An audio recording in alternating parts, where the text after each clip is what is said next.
మావ, ఎలా ఉన్నారు అందరూ? అందరూ బాగానే ఉంటారులే. అయినా మీకేంటి, ఎంతైనా మీరంతా నా సబ్స్క్రైబర్స్ కదా. నాతో కుటుంబంలో కలిసిపోయిన మీ అందరి కోసం నా కుటుంబంతో చేసుకున్న మా ఊరి జాతర చూపించాలని ఈ వీడియో చేశాను.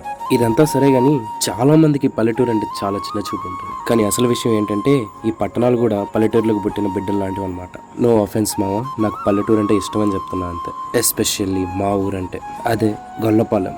ఊరి పేరుకి తగ్గట్టే మా ఊర్లో చాలా మంది గొల్లోళ్ళే ఉంటారు, అంటే యాదవులు అనమాట. మా ఊరు పల్లెటూరులోనే అతి చిన్న పల్లెటూరు లాంటిది. గట్టిగా 100 గడపలు కూడా ఉండని ఊరు మాది. గంగమ్మ తల్లి బిడ్డలుగా ఉన్న మా ఊరు ప్రజలంతా దాదాపుగా వ్యవసాయం మీద ఆధారపడి ఉన్నాం. మా ఊరి గురించి గొప్పలు చెప్తున్నా అనుకోకపోతే మా ఊర్లో కులాలకి మతాల కన్నా మానవ సంబంధాలకే విలువలు ఎక్కువ అనమాట.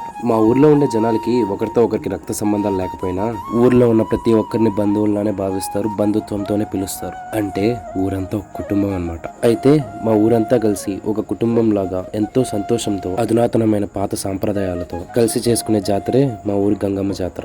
అదేంటి, ప్రతి ఊర్లో జరిగే జాతరే కదా, దాంట్లో కొత్తగా ఏముంది అని అంటారా? ఒక్కో ఊర్లో ఒక్కో రకమైన సంస్కృతి సాంప్రదాయాలు ఉంటాయి. అలాగే మా ఊర్లో కూడా. అసలు ఈ చిన్నపిల్లల్ని పెళ్లి కొడుకుల్లో ఎందుకు తయారు చేశారు? ఈ గంగపెట్లని ఎందుకు ఇలా ఊరేగిస్తూ తీసుకెళ్తున్నారు? దేవుడి ముందు నృత్యం చేసే మోతకి ఊరి పెద్ద గొల్లకి పెళ్ళెందుకు చేశారు? జనపనారతో పెడిన తాళ్లతో తొడల మొత్తం పొంగిపోయేలా ఇలా ఎందుకు కొట్టుకుంటున్నారు? ఊరిలో ఉండే జనాలందరూ కలిసికట్టుగా అసలు ఎక్కడికి వెళ్తున్నారు? అసలు జాతర జరిపించడానికి అసలు సెన్స్ ఏంటి? ఈ వీడియోలో మొత్తం షార్ట్ అండ్ స్వీట్ గా మాట్లాడుకుందాం. ఎక్కడికి? జాతరకి. ఎస్, జాతరకే. మా ఊరు మనుషుల మనసులు బాగున్నంత శుభ్రంగా మా ఊరు రోడ్లు ఉండవులేండి. అందులోనూ జాతర రోజే వాన కూడా పడింది, అందుకే రోడ్లన్నీ రచ్చ అయిపోయి ఉన్నాయి. రోడ్లు అయితే పెద్దగా పట్టించుకోకండి. ఈ లైటింగ్, ఈ హడావిడి అంతా రాత్రి జరగబోయే అమ్మవారి ఊరేగింపు కోసం అనమాట. ఇదే మా ఊరి గంగమ్మ వారి గుడి. చిన్నగా ఉన్న ఈ గుడిని ఊరందరూ కలిసి సంవత్సరం క్రితం పెద్దగా కట్టించారు. ఇంకా మనకి క్లాస్ వాయిస్ వద్దు కానీ మన మాస్ వాయిస్ లో అయితే ఇంకా మాట్లాడుకుందాం అనమాట. ఒక పక్క రాత్రిపూట సంబరాల కోసం ఏర్పాట్లు జరుగుతూనే ఉంటాయి, మరో పక్క గుళ్ళు అభిషేకాలు పూజలు జరుగుతూనే ఉంటాయి. ఇవన్నీ ఇలా ఉంటాయి. ఇంకా మెయిన్ థింగ్ వచ్చేసి ఏరుతాళ్ళు అనమాట. ఈ ఏరుతాళ్ళు అనేది పేడటం అందరికీ రాదనమాట, చాలా తక్కువ మందికి వచ్చు మా ఊర్లో. ఈయనే మా బాబు, అంటే బాబాయ్, నేను ప్రేమగా బాబు అని పిలుచుకుంటాను అనమాట. ఈ ఏరుతాళ్ళన్నీ చేసేది జనపనారతో. ఆల్రెడీ గంగపెట్టలో కొన్ని తాళ్ళు అయితే ఉంటాయి, అయినప్పటికీ తాళ్ళు సరిపోవు అనమాట. ఎందుకంటే అంత ఇష్టం అనమాట మా ఊర్లో పిల్లకాయలకు గానీ పెద్దోళ్ళకి గానీ తాళ్ళు వేయటం అంటే అంత ఇష్టం. సరే, ఈ తాళ్ళు మ్యాటర్ అంతా మనం నైట్ ఈరతాళ్ళు వేసేటప్పుడు మాట్లాడుకుందాం. మనకి ఊరు మొత్తం చెప్పుకునే దానికేమో చాలా మంది అయితే మామూలు ఉన్నారు, ఇంకా వాళ్ళతో ఫన్ అయితే మామూలుగా ఉండదు. మామూలు ఉన్నారనే కానీ మన మొహానికి ఒక మరదలు కూడా ఉండదు అనమాట. మన టాపిక్ కొంచెం డైవర్ట్ అయిపోతుంది, సో దాన్ని కొంచెం పక్కన పెట్టేసి మనం జాతరలోకి అయితే వెళ్ళిపోదాం. ఏమైనా ఆడవాళ్ళు కొంచెం గ్రేట్ అబ్బా, ఎందుకంటే మనతో పోలిస్తే వీళ్ళకి కొంచెం ఓపిక ఎక్కువ అనమాట. దగ్గర 1.5 గంట నుంచి అలానే కూర్చొని నిష్ఠగా పూజలు చేసుకుంటా ఉన్నారు. ఉదయం అంతా ఎలా ఉంటదంటే అభిషేకాలు, పూజలు చేస్తూ ఉంటారు, అర్చనలు ఇలాంటివన్నీ.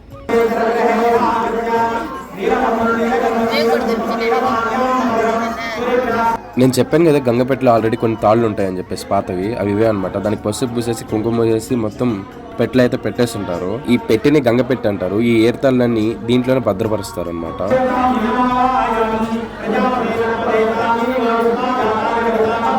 ఈ తాళ్ళు పేడటం అనేది కూడా ఒక ఆర్ట్ అనమాట, అది అందరికీ రాదని చెప్పాను కదా. ఇప్పుడిప్పుడే మా ఊర్లో ఉండే కుర్రోళ్ళు, పిల్లకాయలు అందరు నేర్చుకుంటా ఉన్నారు.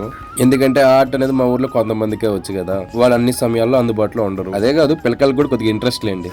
చిన్నప్పటి నుంచే మాకు వీటి మీద ఇంట్రెస్ట్ రావడానికి మాకు ఒక గురువు ఉన్నాడు లేండి. పిల్లకాయలందరినీ ఒక దగ్గర గ్యాదర్ చేసి చిన్నప్పటి నుంచే ఈ తాళ్ల ప్రాముఖ్యత గురించి, వాటి గొప్పతనం గురించి, వీటన్నిటి గురించి చెప్పి పిల్లల్ని అందరినీ ప్రోత్సహిస్తూ ఉంటాడు అనమాట. గురువు అనే గాని మంచి చలాకీ మనుషులేండి, చాలా సరదాగా ఉంటాడు. ఆయన పేరు వచ్చేసి చంద్రబాబు. ఇకపోతే మా ఊర్లో అవ్వకి అమ్మవారు అయితే పూంతారనమాట. మళ్ళీ అది అన్ని సమయాల్లో రారు. మనం చేసిన ఏర్పాట్లు ఏదైనా తప్పు జరిగినా, తప్పు జరగబోతున్నా వాటన్నిటిని హెచ్చరించడానికి, లేదా ఆవిడకి ఎక్కువ సంతోషం వచ్చినప్పుడు అలాంటప్పుడు మాత్రమే పూంతారనమాట. ఇలా దేవతలు ఒంట్లోకి పూనాలన్నా కూడా ఏదైనా అదృష్టం చేసుకుని ఉండాలంటారు. అమ్మవారికి ఆనందం ఎక్కువైనప్పుడు, తప్పిట్ల శబ్దాలు విన్నప్పుడు నృత్యం చేస్తారంటుంటారు కదా, ప్రత్యక్షంగా చూడండి.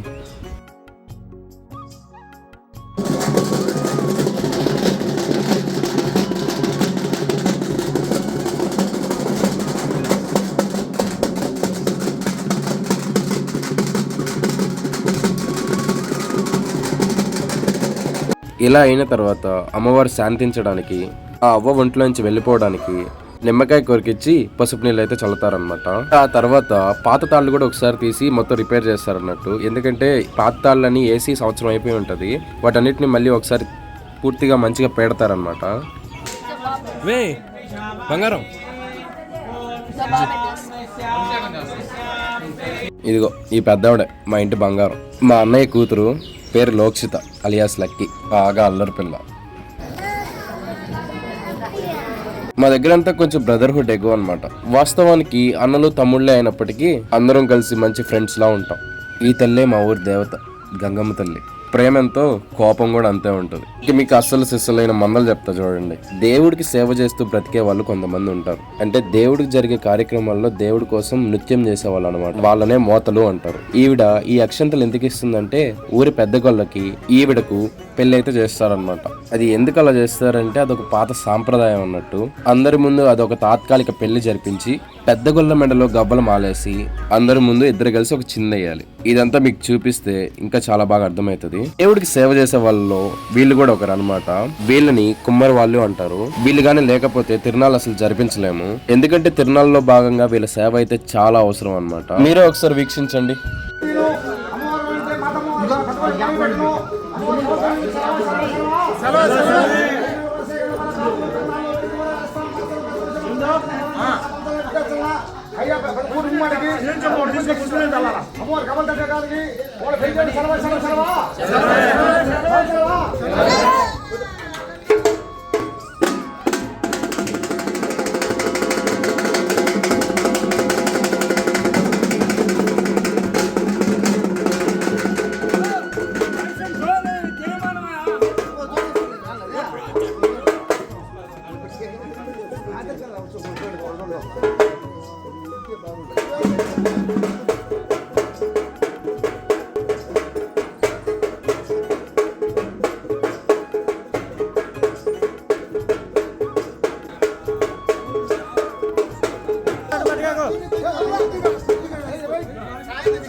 కింద పొల్లాడుతా పని చేయి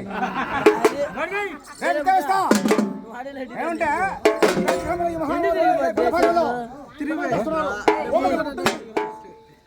ఏం కాలు కదిలించింది ఆ కాలు కూడా కదిలించలేవా ఓమాల గడ్డ ఒక కారులో పట్టుంది అమ్మవారి మహాతల్లి ఆదిపరం జ్యోతుల్లో జగన్మాత మహాతల్లి కూర్చుంది. ఆ ఊరికిన ప్రతాపుడ నేను చూడబోతే నామాలు ఆ కైలో దిష్టి బొమ్మల అదే మాత్రం ఉంది. ఆ బొమ్మను చూడంతో అదిరిపోతారు చూసామంట. కానీ అతి భయంకరంగా ఉంది బొమ్మ. కూర్చున్న మహాతల్లి అమ్మవారు చూసి లోపల గాబులు తేవలు గంగదాతాలు చేస్తాడు. అమ్మవారికి చేస్తామంటే ప్రతాపుడు చూచాడు. బరే బరే బరే ఆడదానికి ఇంత ఎండ తిన్నా చేస్తున్నారు అని గాబులు తేవకంగా చేస్తున్నారు. నేను రాజాతో రాజాను, నేను నాకు తెలిసి మహాతల్లి చూశాడు. ప్రతాపీరుడు వీరుడు చూసి నేరుగా గుడిలోకి వెళ్ళాడు. గుడిలోకి వెళ్ళి అమ్మను చుట్టుపెట్టుకున్నాడు. చుట్టుకుని ఆచంపాయి అక్కడ కొట్టాడు. కొట్టిన తర్వాత ఆ గుడిని కోలు తెస్తాడు. గుడిని కోలు తెచ్చిన తర్వాత ఆ గుర్రాలు కట్టేస్తాడు. అమ్మ జ్యోతులు ఉన్నదే లద్ది పల్లకర్ర అమ్మవారి జ్యోతికర్ర ఆ జ్యోతికర్ర గుర్రాలు నడిచాడు. గుర్రాలు నడిచాడు. ఆ పల్లికి పట్టు ఉన్నది మహాతల్లికి. ఆ పల్లి కూడా తీసుకుని చర్చలో ఉన్నాడు. దిక్కున్న చోటు చెప్పుకున్నాడు. అమ్మవారు నేరుగా ఓరికి ఇంటికి వెళ్ళింది. గంగాబాబు చూసింది. ఎప్పుడు చూసిందో ఏమొక్క వచ్చిన కారణం వెళ్ళాలి. ఏం లేదమ్మా ఆనాడు ఓరిగింటే నాకు ప్రతాపీరుడు ఈ మళ్ళీ చెప్పేసన్నాడు. సరే 9 సంవత్సరాలు చూస్తున్నాడు. ఎప్పుడు టిఫిన్ చూస్తాడో చూసిన మహాతల ఆదిపరాశక్తి నేను మెడల గవ్వలు దండేసి పట్టుకున్నది. ఆ పట్టుకొని నేను పాట పడతా ఇద్దరు ఎక్కడా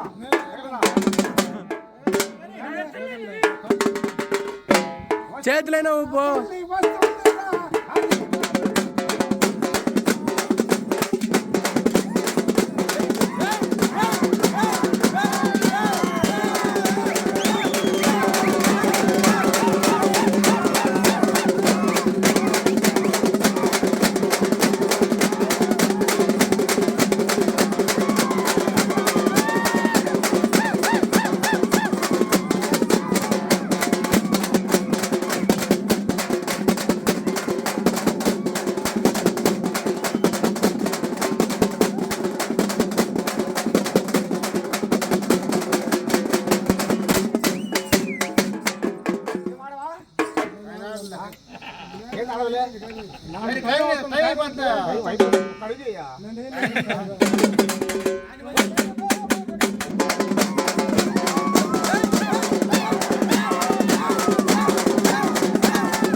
రేపు అమ్మవారి ముఖ ఇస్తా తీసుకుంటుంది.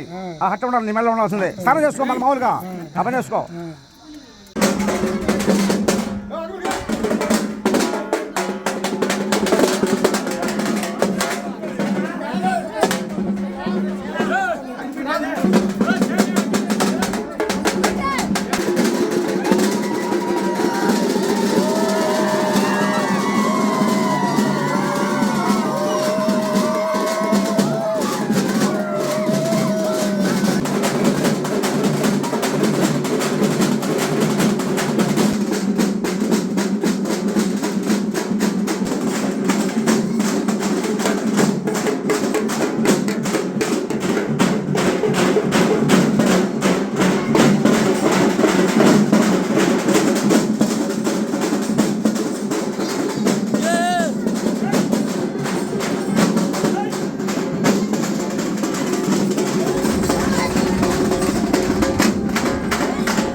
మధ్యలో ఉండే గంగపెట్టిని అలాగే బొల్లావిని రాణులు మోస్తారనమాట.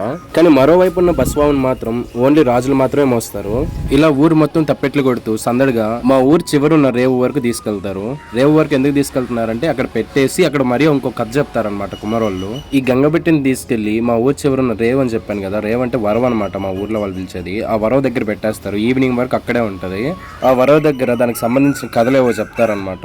అవి చెప్పేసి వచ్చేస్తారు. మళ్ళీ సాయంత్రం వెళ్ళి తీసుకొస్తారు. వెళ్ళినంత దూరం మధ్యలో ఆగుతూ మోతలతో డాన్స్ చేపిస్తూ తీసుకెళ్తారనమాట.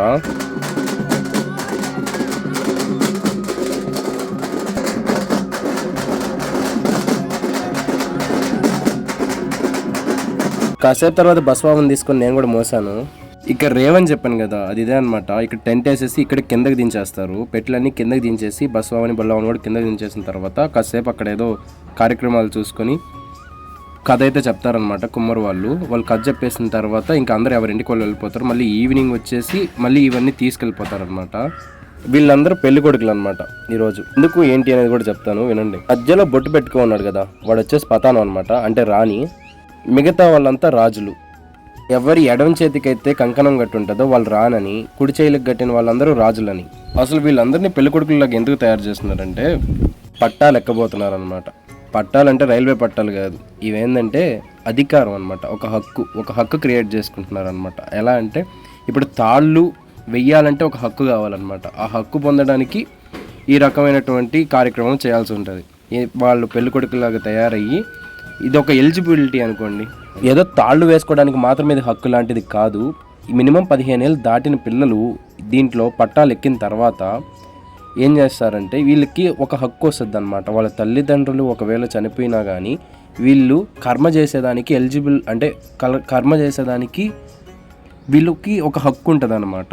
అంటే ఈ కార్యక్రమం చేయటం ద్వారా వీళ్ళకి ఒక హక్కు అనేది ఏర్పడుతుంది అనమాట, కర్మలు చేయడానికి కూడా. మామూలుగా చిన్నపిల్లలు కర్మలు చేయకూడదు అంటారు కదా, కాకపోతే ఈ 15 ఏళ్ళు దాటిన తర్వాత ఈ పట్టాలు ఎక్కడం ద్వారా కర్మ కూడా చేయొచ్చు. ఇప్పుడు మనం ఆ పట్టాలు ఎలా ఎక్కుతారు, అసలు ఏంది ఆ మ్యాటర్ ఏందనేది కరెక్ట్గా చూద్దాం. అసలు మీకు పూర్తిగా ఎక్స్ప్లెయిన్ చేస్తాను అనమాట. మీకు ఒక రకంగా అర్థమవుతుంది. పల్లెటూరులో ఇవన్నీ కొద్ది కామన్ ఉంటాయి, కొన్ని ఫార్మాలిటీసు, కొన్ని రిచువల్స్ ఇలాంటివన్నీ ఉంటాయన్నమాట.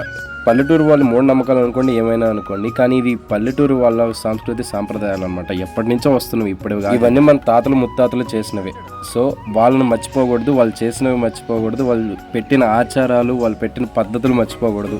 అందుకే మా ఊరు వాళ్ళు ఎన్ని సమస్యలు వచ్చినా సరే తిరునాళ్ళు చేయాల్సిందే అనే ఒక్క నినాదం మీదే ఉంటారన్నమాట. సరే, ఇలా తయారు చేసిన వీళ్ళందరినీ కూర్చోబెట్టి పీటల మీద ఇలా తాడులతో వేసి ఇంకా వాళ్ళకి ఒక్కొక్కరికి ఒక్కొక్క కథ చెప్తాడనమాట. వీళ్ళల్లో రాజులు అలాగే ఒక రాణి ఉంది కదా, అంటే ఒక్కొక్క రాజుకి ఒక్కొక్క రకమైన కథ ఉంటుంది. దీన్ని కుమ్మరి వాళ్ళు ఆ రాజుకు సంబంధించిన కథ వాళ్ళకి చెప్తారనమాట. చెప్పి వాళ్ళు ఒక పాట పాడతారు. పాడినప్పుడు ఒక రకమైనటువంటి మనకు ఒక సెన్సేషన్ వస్తుంది అనమాట. ఆ సెన్సేషన్ వల్ల ఊగిందాన్ని ఏంటంటే వీళ్ళు ఆ దేవుడు ఒంట్లోకి వచ్చాడు అని నమ్ముతారు. అలా ఊగినప్పుడు పక్కన వాళ్ళందరూ ఏం చేస్తారంటే చెవు దగ్గరికి వచ్చి వెరికేకలు పెడతారు. దానివల్ల ఇంకా ఊగుతారు అనమాట, కొద్దిగా భయం వేసి. అలాగా నేను పట్టాలెక్కిన సమయంలో అయితే నాకు ఇలా కథ చెప్పారు, కానీ నేనైతే ఊగలేదన్నమాట. ఎందుకంటే నాకు ఆ సెన్సేషన్ రాలేదు. మా తాత వెనకాల నుంచి నా చొక్కా పట్టుకొని ముందుకే వెనక్కి అన్నాడు అనమాట. అంటే వచ్చినాడని, అంటే నా నుంచి పక్కకి వెళ్ళాలంటే నేను ఏదో కొంచెం ఆ టైప్ ఆఫ్ సెన్సేషన్ ఫీల్ అవ్వాలి. నేను అలా మూవ్ అవుతా ఉంటే వచ్చాడు అనుకొని వీళ్ళు పక్క వాళ్ళ దగ్గరికి వెళ్ళి కథ చెప్తారు. అందుకే వెనకాల మా తాత వచ్చేసి చొక్కా పట్టుకొని ముందుకే వెనక్కి అన్నాడు అనమాట. అంటే రాని వాళ్ళని అలా ఊగమని అనేది చెప్తారు ఇంట్లో వాళ్ళే. పేరు చెప్పలేదు ఇంకా సరే, కానీ ఊరుకు చెప్పినాను కంటారా, రాజు పట్టం చెప్పేదా? పతానా రాజు అని అడిగి కదా చెప్తా, ఊరికి చెప్పేదా? చెప్తాను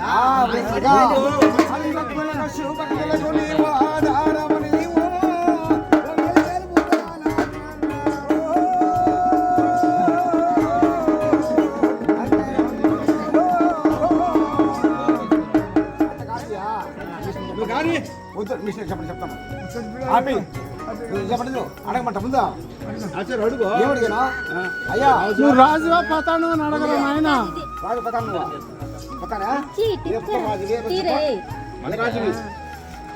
ఏ రాజు అంటాడు చెప్తున్నా నువ్వు చెప్పి ఊరే చెప్పి పలానా రాజు ఆయన మహాత్మ ఒంట్లోకి వస్తే ఉందే? గోత్రం ఆడతారు ఈ గోత్రం ఉందా మన గోత్రమా? ఇదా? ఇప్పుడు చెప్పు చెప్పు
అమ్మవారికి ఏదైనా తక్కువ చేసినప్పుడు అలా ఆగ్రహంతో పూనుతారంటారు. మన రాజులకి పతానాలకి మొత్తం ఈ కార్యక్రమం పూర్తయిన తర్వాత వాళ్ళని ఒక పొద్దులు ముగించడానికి పంపిస్తారనమాట. అంటే ఇంకా తినొచ్చు అనమాట. ఉదయం నుంచి సాయంత్రం వరకు ఏం తినకుండా ఉండాలి వాళ్ళు మామూలుగా. ఇంక ఇదంతా అయిపోయిన తర్వాత అసలు రచ్చి ఇప్పుడు స్టార్ట్ అవుద్ది అనమాట. అన్నదానం అందరికీ ఏర్పాట్లు చేస్తుంటారు. అందరూ అన్నదానం తినేసిన తర్వాత ఇంకా రచ్చ రచ్చ అయిపోద్ది అనమాట.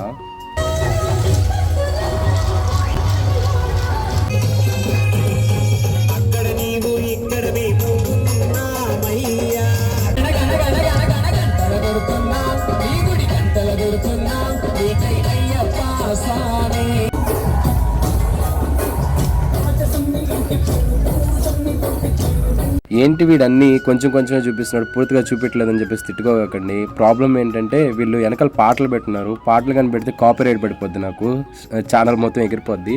అందుకే కొన్ని బిట్లు పెట్టాను. మీకు తప్పెట్లు అవన్నీ అయితే నో ప్రాబ్లం, ఎందుకంటే అది ఎవరి ఓన్ క్రియేటివిటీ అనమాట. మనం ఇంకెవరిదైనా పాటలు కానీ వాడుకున్నామంటే వేరే వాళ్ళ క్రియేటివిటీ వాడుకున్నట్టే. అందుకే యూట్యూబ్ వాడు తీసేస్తాడు. అందుకే నేను పెట్టలేకపోతున్నాను దాన్ని. సో మీరు అందరూ అర్థం చేసుకుంటారని అనుకుంటున్నాను. ఇంకోటి ఏంది అంటే మీకు ఎక్కడైనా ల్యాగ్ అనిపిస్తే కొంచెం 2x స్పీడ్లో పెట్టుకుని అయినా చూడండి, ఎందుకంటే ఇవన్నీ అన్ని దగ్గరలో చూసేవి కాదు. అండ్ వన్ మోర్ థింగ్ ఏంటంటే ల్యాగ్ అనిపించవచ్చు, ఎందుకంటే ఈ సాంప్రదాయాలన్నీ కొంతమందికి అన్నీ కొద్దిగా పడకపోవచ్చు. ప్రజెంట్ ఉండే జనరేషన్లో చాలా తక్కువ మందికి మాత్రమే వీటి మీద ఇంట్రెస్ట్ ఉంటుంది. ఆ ఇంట్రెస్ట్ ఉండే వాళ్ళ కోసమే నేను ఇలా లెంతీగా కొద్దిగా పెట్టాల్సి వస్తుంది. లేకపోతే నేను చాలా షార్ట్గా పెడదాం అనుకున్నా. అంటే ఇంట్రెస్ట్ ఉన్న పీపుల్ చూడాలనుకుంటారు. సో వాళ్ళ కోసం ఇలాగ కొద్దిగా లెంతీగా పెట్టాల్సి వచ్చింది. సో ఎవరైతే కొంచెం బోర్గా ఫీల్ అవుతారో కొంచెం 2x స్పీడ్లో పెట్టుకుని అయినా చూడండి.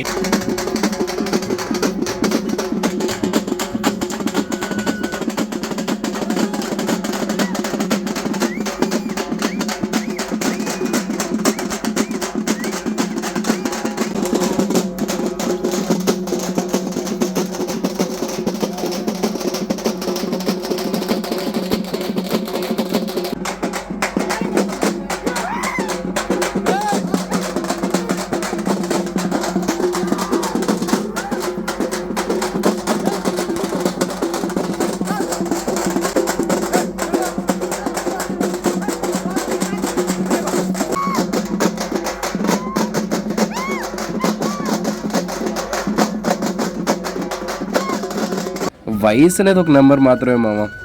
కొన్ని శబ్దాలు విన్నా, కొన్ని మ్యూజిక్ విన్నా కాళ్ళు అలా ఊగిపోతాయి అనమాట. ఈయన వేసేది ఎవరో కాదు, మా తాతయ్య అనమాట. మంచి ఫైర్ బ్రాండ్లేండి.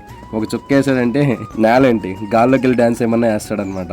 చూసారు కదా, చిన్న లేదు పెద్ద లేదు, ఎవరికి డ్యాన్స్ వేయాలనిపించిందంటే వాళ్ళు వేసేస్తూ ఉంటారనమాట. తప్పిట్ల శబ్దం వింటేనే అది అంతే మామ, కాళ్ళు అలా ఊగిపోతాయి అనమాట.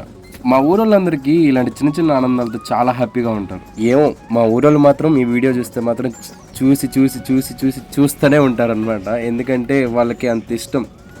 ఏదంటే మాది చిన్న లైఫ్లు మామ, చిన్న పల్లెటూరులో చిన్న లైఫ్లు అనమాట. చిన్న చిన్న ఆనందాలే చాలా హ్యాపీనెస్ ఇస్తాయి మాకు. చూస్తున్నారు కదా. నెక్స్ట్ వచ్చేసి తాళ్ళు గురించి మాట్లాడుకుందాం. తాళ్ళు వేసే దగ్గర అయితే పిల్లలు పెద్దలు అందరూ అక్కడే ఉంటారు మ్యాక్సిమం. ఎందుకంటే తాళ్ళు వేసేదానికి ఒక ప్రిస్టేజ్లా ఫీల్ అవుతారనమాట వీళ్ళు. ఎలా అంటే ఇప్పుడు ఫర్ సపోజ్ మనం వేసేదానికి మనకు ఆపోజిట్గా ఎవరు ఉంటారంటే మామూలు కానీ లేకుంటే అల్లుళ్ళు కానీ ఉంటారనమాట. ఎందుకంటే వాళ్ళతో అయితే మనం ఈజీగా వేసుకుంటాం అనమాట. ఎవరు ఎక్కువసేపు వేయగలరు అలాగా ఒక పోటీ ఉంటుంది అనమాట. ఈ పోటీలో ఎవరు గెలిస్తే వాళ్ళు అదొక తృప్తి అనమాట. ఆ తృప్తి మీద వేసుకుంటూ ఉంటారు. అదొక రకమైన సాటిస్ఫాక్షన్ అండి. వాళ్ళే కాదు అన్నదమ్ములు కూడా కొంతమంది పోటీగానే వేసుకుంటూనే ఉంటారు. పిచ్చి పలు రకాలు అంటారు కదా, ఇదో రకమైన పిచ్చి.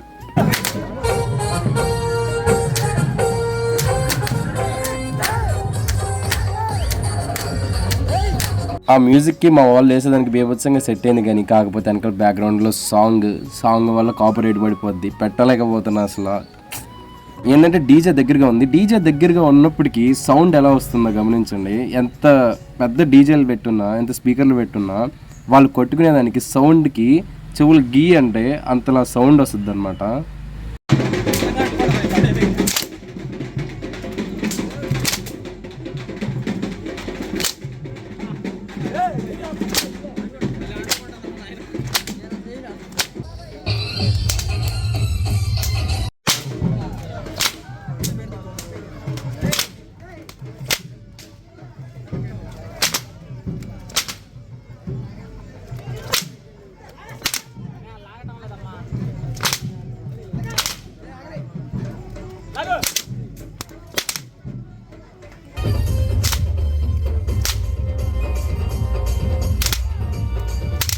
సరైన టైంకి క్యాప్చర్ చేయడానికి మా వాళ్ళు వేసినప్పుడు లేదు, కానీ ఇంకా చాలామంది చాలా బాగా తాళ్ళు వేస్తారనమాట. కరెక్ట్గా నేను ఆ టైంలో లేకుండా పోయాను. మేము వేసింది ఒక లేన్ లాగానే, కాకపోతే కింద కూర్చొని పైకి లేసేది కానీ చాలా రకాలుగా వేస్తారు తాళ్ళు కూడా.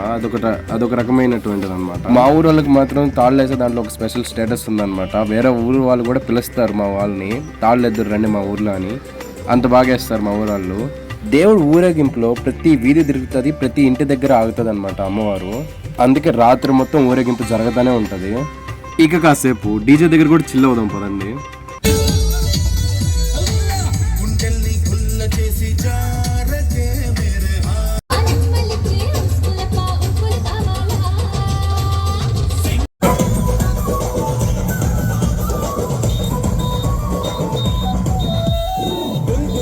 ఇదే మా ఊరు గంగమ్మ తల్లి జాతర.